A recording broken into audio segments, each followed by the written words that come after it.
So I guess it's the three W's topping the news agenda today. Water and waspy women. It's like flip a coin. Let's talk water first. Okay. It's almost funny, isn't it? It's almost darkly funny and sort of farcical. You've got privatised water companies who've been asset stripping for years now, paying their bosses huge bonuses, shelling out big dividends to the shareholders. And now we, the people who have to use them, we have no choice, are being asked to pay an extra 21% for the privilege of turning on our taps and flushing our loos. Yeah, look, we're the only country on the planet, virtually, that runs our water like this. Well, I think there are others, but I think the issue... Very few. The reason why they were privatised was that the idea was that they'd get more investment into the What a industry. cock-up that was. And that wasn't the case in water. I think in rail, you could argue that there was more investment, and I would argue that.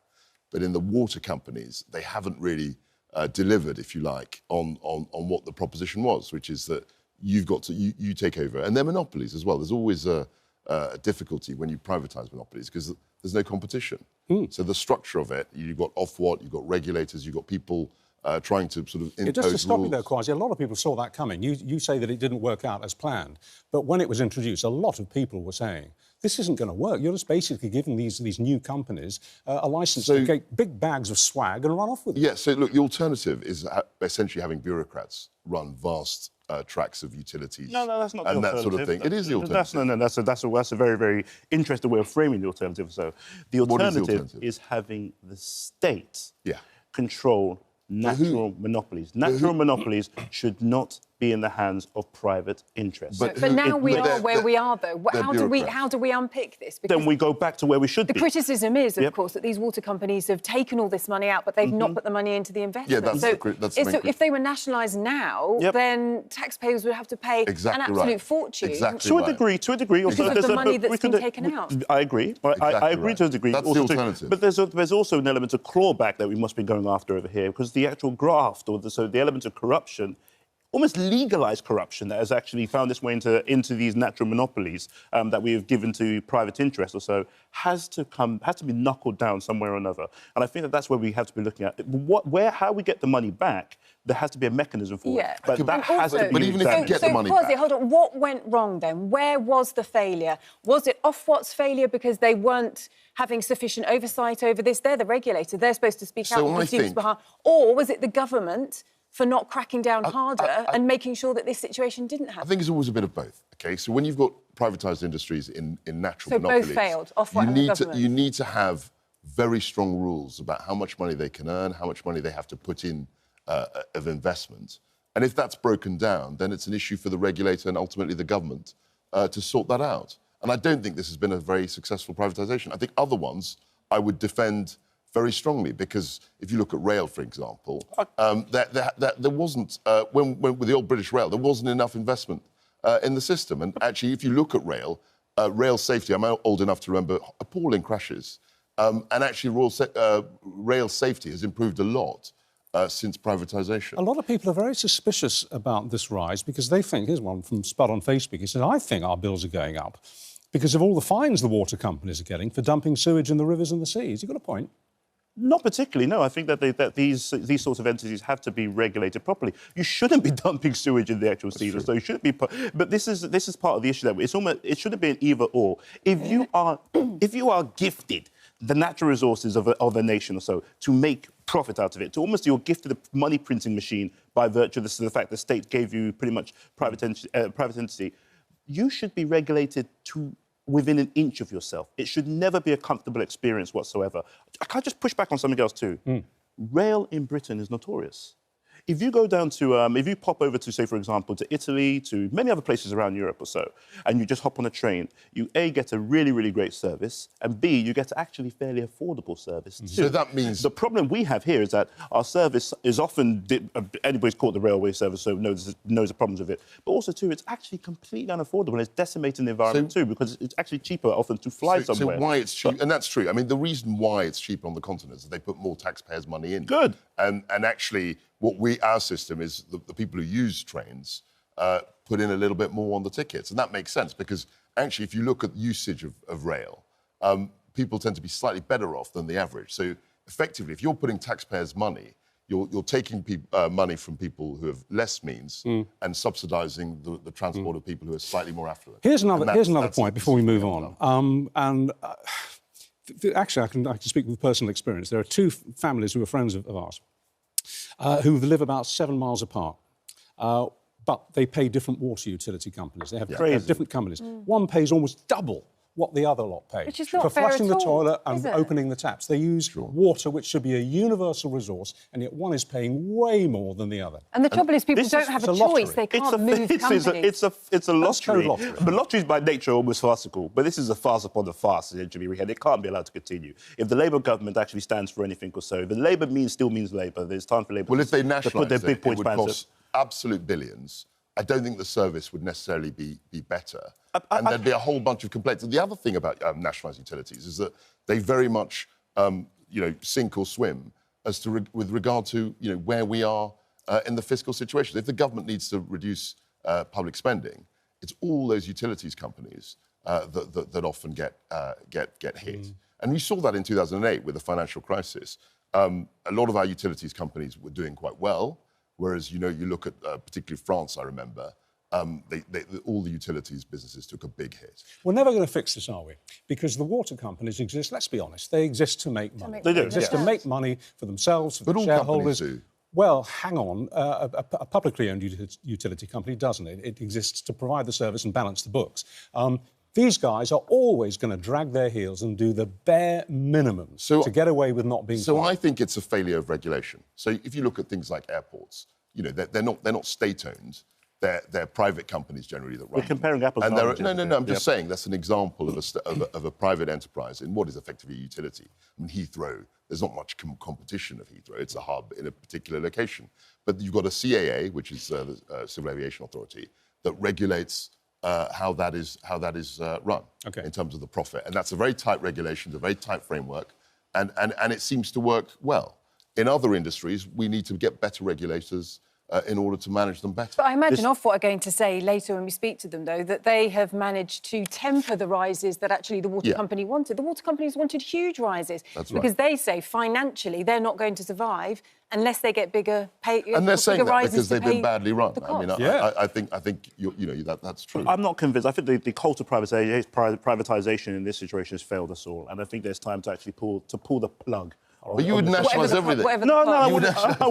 You'd nationalise the airlines. I'm old enough to remember when British Airways was... I am not. I am too young to remember that. But no, I'm joking. But what I mean is that, no, I wouldn't nationalise the airlines. I think that should be, again, there should be competition in that space. But when there was a time where there's a natural monopoly... A heretical view to privatise the airlines. I mean, we'll remember this. Should we turn to the Wasps? I mean, the Labour Party were very big running into the election and during the campaign at saying again and again and again that they would not make any unfunded promises. They were ruthless about saying that. Real injustice. In the Commons yesterday, that same man was saying, well, actually, it only 90% of women weren't affected by this. It's not a big deal, and we can't afford it anyway.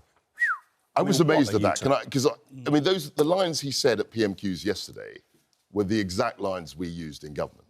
The Tories used. Yeah, we used, and they criticised us for it, and they promised that they were going to right the injustice. Now we've only 5 months after the election, and he stood up in the House of Commons and essentially used the last government's talking points to do a huge U-turn. And people are saying, I think rightly, that they were being dishonest. I mean, they did know what the cost of it was going to be. They did know that they might have won the election. And for them, just after 5 months, to say, actually, there's no money left for... and they campaigned very publicly. And these weren't vague promises, were they? I mean, they weren't going around saying to those women on those protests, look, I can't hold you... see these pictures of front benchers holding up the protest banners on behalf of the Waspi demonstrations. They weren't there saying, we will look at this, we're very sympathetic about this, but we'd have to keep our powder dry, we'll have to see what we can afford. They were full-on supportive. They said, we will vote us in... and we'll sort this out. Yeah, and they're campaigning. I think that it does say something, as you pointed out, that the government, that the current government is using the exact lines that the previous government were using when there's meant to be some degree of choice within our democracy. And there should be an inherent element of social justice driving the Labour Party and economic justice too, which in this situation is not. And I think that, but I must say, but a couple of things I want to be clear about. One is that the Parliamentary and Health Service Ombudsman or so should be paid attention to. They are vital to maintaining the integrity. So the independent Ombudsman had recommended compensation payments were made because of the way that it was communicated. Yep, absolutely. And that's been ignored. But I think there's something deeper ongoing here too, right? So the total cost of compensating the Waspi women will be about 10.5 billion. That's the estimation or so. The total cost of the total cost per annum of axing the two-child benefit caps is about 3.4 billion.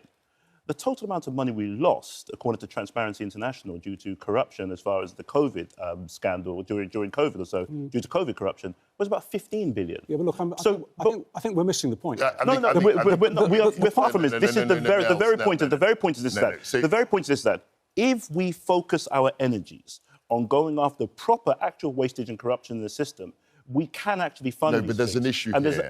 And also to the... Please, go ahead. So, look, there's an issue, a fundamental issue about what politicians say in opposition. Absolutely. And the promises they make, and then what happens when they go into government. Yes. And there's a massive mismatch. I mean, I can only... Well, the women who are seeking this compensation, That's right. we had them in yesterday, we'll have another one in later today, said that they woke up yesterday morning in shock. Yes. They absolutely believed, they put their faith and their trust in what the Labour front bench in waiting promised them. They promised them that they would sort this problem out. Yeah, and they took photos with the campaign. Well, we've just seen those pictures. Exactly. Yeah. It was a fundamental breach of faith. And what does that say about politics? Yeah, it says something absolutely awful. It says that it buttresses this wild conspiracy or wild allegation that politicians often tell lies or politicians often tell... But this one was one of the most blatant I've seen. Well, I mean, to say one thing in opposition and then to do the exact opposite and use the old government's lines, it's indefensible. Defending it, it just seemed extraordinary to me. You can't whatsoever. I think the point that the Labour Party would probably make is that they've got a 22 billion black hole, amongst other things, or so, and therefore they can't afford 10.5 billion. That's where people such as ourselves should be looking like, where is there potential? There are always decisions to be made on that, though, aren't there? But to say one thing in opposition and promise people things, it doesn't look and like then do the opposite it's when going you're to in go government away anytime soon, does it? Take a look at the front page of the Eye today. Pensions protest grows for Starmer after betrayal of Waspi women. They're saying Labour MPs warn the Prime Minister they are ready to defy the government over its decision not to compensate these women. The SNP is preparing to force a vote. I mean, this could potentially be very embarrassing, couldn't it? Because if then Labour MPs are voting against this, because we know, obviously, from the pictures that we've seen, that a lot of them were for it and have stated their this is the fundamental problem. I mean, it's saying one thing and promising people to do one thing, and then 5 months into government... Well, let's just remind ourselves what Diane Abbott said in the Commons yesterday. She was pretty forthright. Money she usually is. Let's have a look. Saw not a backbench rebellion, but we saw a lot of abstentions in the vote on the winter fuel allowance. That's right. Do we have a whiff of a backbench rebellion in the air on this? I think this is worse, because they actually gave a promise to a group of people who'd campaigned very passionately about this issue. They stood behind them and took all the photo ops and were bashing the government. And then pretty much only 5 months into the government, they've said the complete opposite. Well, our Waspi campaigner on the programme yesterday said that she felt used. She said she felt that their campaign had simply been hijacked and used. Yeah, to bash the government of the day. Exactly. And then once they got into government, they jettisoned. How damaging do you think this will be then, not just for the government on issues like this, on the winter fuel, but also, as we were just saying, on the wider trust issue? If this was a marriage, as the Labour government was a marriage or so, and 5 months into a marriage, suddenly you'll notice that pretty much you're calling in a marriage counsellor. Will it be out the door? You'll be calling in a marriage counsellor after 5 months. How serious are we talking? Doesn't bode well. You'll be thinking that this is not looking good for the long term. You'll be out the door. You'll be in mediation. You'll find your closing black bags outside. I think that Starmer, I get it. Starmer has to do is doing the unpopular stuff now. But the problem that he has politically is that he is becoming synonymous with unpopular stuff. And it's not just unpopular stuff targeting everybody. It's targeting often the most needy and vulnerable in society. But it's a very... And I feel that right now... that he has to double whammy for pension in particular. For women in this sort of situation also. And I just feel that there comes a point where Starmer has to get down to the meat of things. But it's the promises. I mean, because I remember... I don't think it's just the promises. I think it's also about delivering for people. Breaking promises is very particularly for your base. So I remember the coalition with the tuition fees. The Liberal Democrats essentially campaigned ahead of the 2010 election not to raise tuition fees. To abolish tuition fees? Yeah, to get rid of them. Yes. You're right. And then once they got in, they voted to and bring there was a lot of anger and they were destroyed. But once they got in, as the junior part of the coalition with your party, in which you were a minister. We offered them, we said, you don't have to vote for this. You can abstain, because we know the commitments you publicly made. And then they voted with us, and we were astonished because they'd completely reversed what they'd campaigned on. All right. Well, why didn't you throw them a bone? We did. We said. No, why didn't you throw them a bone and actually pursue the policy? Because we didn't believe it. We campaigned on our own platform, and we wanted to. All right, let's come back to the present, guys. Honestly, it's quite a but thing, though, isn't it? How the machine of it works, what it means for people at the end of the day. But to pledge one thing in opposition in order to win votes, and then to do the opposite when you win the election is quite serious. All right, let's move on to this horrific footage, which most of us, I think, saw on the evening news programmes last night. This 19-year-old boy, basically, at the wheel of a high-powered BMW car, doing 100 miles an hour in a 30-mile-an-hour zone. Oh my goodness! As he sucked nitrous oxides. We've only got the still pictures of this. I thought we actually had the moving pictures. OK, well, there's the car after the crash. We saw in the footage that the driver inhaling nitrous oxides, laughing gas. He'd apparently been inhaling it all day. He's been jailed because his 3 passengers were killed outright. How long did he get? 9 years. So his life's wrecked and the other 3 lives are lost. And it's reignited the debate. Should young drivers, and the ones who drive like this tend to be male, should we have restrictions on, A, the size of engine of the car that they drive, and B, should they be allowed to carry their mates until they're maybe 21 or 22? I mean, I remember when I was at university, there was a case of somebody a couple of years below me who did exactly the same thing. I don't think he was inhaling laughing gas, but he had 3 friends, and I think at least 2 of them were killed, and he survived.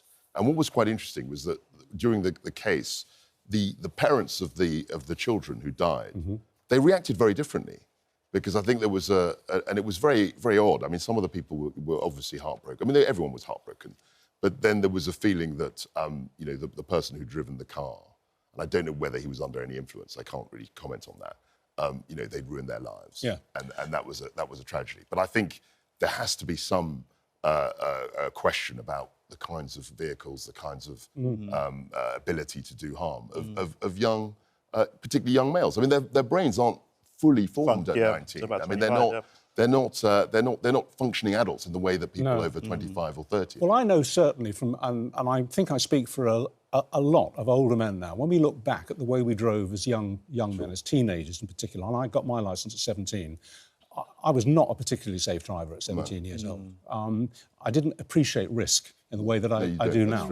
And I was lucky, I kind of got away with it. But I would not have been competent to drive a high-powered BMW or Mercedes or Jaguar. I just wouldn't have been. Nels, what do you think? Should there be restrictions on young drivers? I think there should be restrictions on the type of car young drivers can drive or so. I don't think there should be restrictions on picking up your mates. Most young people recognise, or maybe there should also be an enhanced level of safety training or so, or showing the consequences. And thankfully we do that also. We give people speed awareness tests where we could actually show speed awareness lessons where we could actually show people, amongst other things. So don't get me wrong, I'm a hypocrite right now. I've got quite a few points on my licence, so I must be very, very clear about that. But yes, I don't think a young person who's about 19 years old... I'd rather it come out via me than come out via somebody else. But Richard is right, though. I mean, well, most people have points on the licence these days. It's the awareness of risk, which is the thing. Yeah. And they feel that they're invincible. You know, the boy racer, that phrase. Exactly. But the laughing gas, that culture. The laughing gas thing also concerns me too. I'm not that big on the regulation of drugs, so I think it leads to mass criminalisation.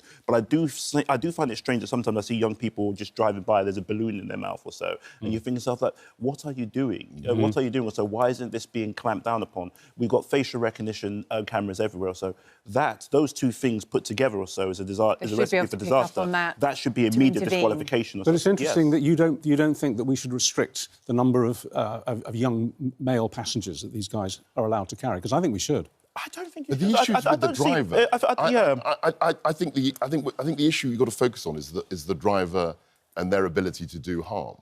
Because no one's suggesting that they can't have any passengers. You're saying that the number should be restricted. But if they're doing harm and there's only 1 passenger and that passenger loses their life, that's still a big issue. And let's not forget, when they go out for a night out, if there's a designated driver, that's the one that doesn't drink, and the others can have a drink, and then if there were restrictions, then that potentially could lead to more drink driving. You know, there could be other consequences if that was put in place. But how many people would you restrict it to?